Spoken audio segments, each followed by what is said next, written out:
Welcome back. This is part 7 and we're going to be focusing on getting the castors fitted.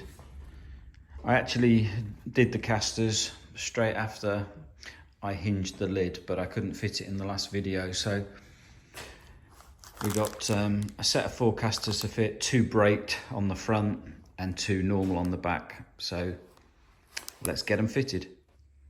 Right, lid is on and hinged. So the next job, which you don't have to do next actually, castors. Some people find they put the castors on now. Obviously it moves around.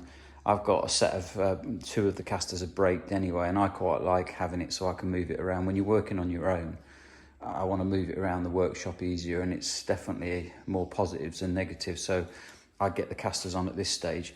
Normally, if there's 2 people, I drill them mark them out underneath and drill them on the inside. You can have one person on one side, one on the other, and put it on its back on the bench. But when I'm on my own, it's as easy to mark them from the inside and drill them down, put a board underneath to stop any breakout if you do get any hits underneath. And it doesn't take many minutes just to drill through these and screw them on. So I've got a set of 4 castors. The front 2 I'm going to make are braked. I put them on with M6 20mm bolts, which you can get from Screwfix. I can't remember how much they are, but they're not much. Packs of 10, obviously 2 packs, I only need 16. But then I also buy a bag of locking nuts, nylon locking nuts, rather than putting the normal ones on, just to be safe. And then because then when I tighten them up, somehow I've got to hold the screw head from the inside, which is a big reach around, and tighten up the bolt from underneath. So I've just got a really long screwdriver that I can reach through with. And then sometimes I can access with the socket, 10mm socket on these M6 nuts. If not, I'll just use a spanner. So I'm just going to mark them out and then get them drilled and get them put on.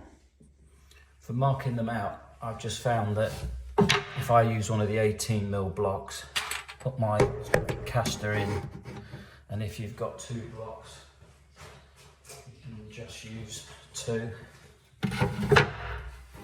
That positions it far away enough so that when you're trying to do the bolts up top and bottom, that you can get a tool in, and it also just is an ideal position in that corner. So all I want to do is mark the complete slot of where I need to drill, and then that one's the most awkward one. And then when I drill them, I'm not going to drill them right towards the outside. I'll move that over. I'm not going to drill them right out here, because if one's slightly out, you want to be sort of drilling about 2/3 of the way out. And also, even though they're M6 bolts, I'd probably drill them at 7mm. They'll be totally secure anyway, and it just gives you a little bit of freedom when you're fitting them. Makes the job much easier. So I'm going to mark them out and then I'll drill them and fit them. Right, MDF's underneath, so get them all drilled.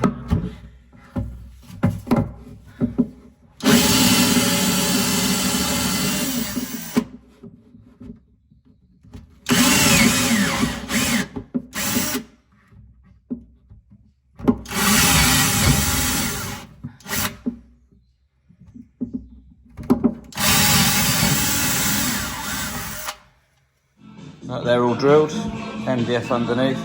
Now I can lift it up on the bench and get them bolted in.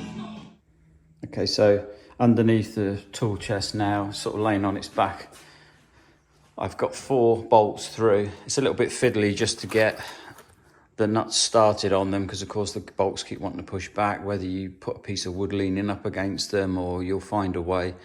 And then the next bit I've got to do is reach around with this big screwdriver to hold the screw head in position, whilst with my left hand at this end of the box, I get the socket on there and buzz them up as much as I can, and then I'll just tighten them with a hand spanner. That's the front of the box, so they're going to be the 2 braked wheels, and then the other 2 at the back. So I'm going to fiddle around with that for a little while.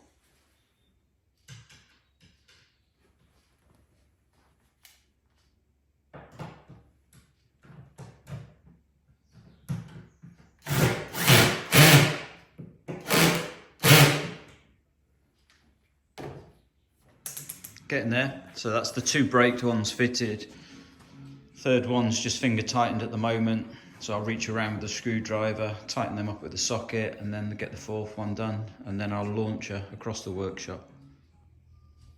Right, ready to launch.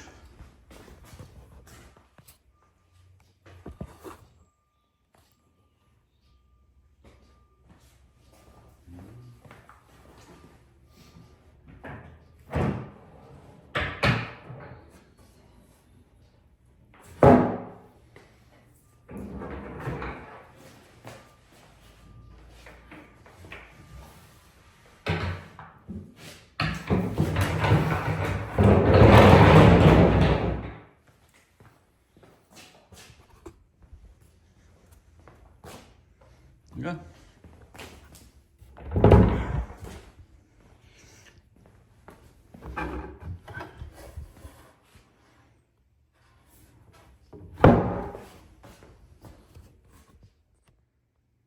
Well, we have a tool chest and she's found a place underneath bench 3. Much easier for me to move around now, and I've been able to put some of the tools and bits that I'm using inside while I'm doing other things. We got the castors fitted, we got the lid hinged, and next in part 8 I'm going to look at the upper dust seal and plugging the counterbore holes. People who've done plugging before, it's not difficult, but if you haven't, I'll show you how to cut your own plugs, but also there's companies you can buy plugs ready-made from anyway. So I will see you in part 8. Thank you.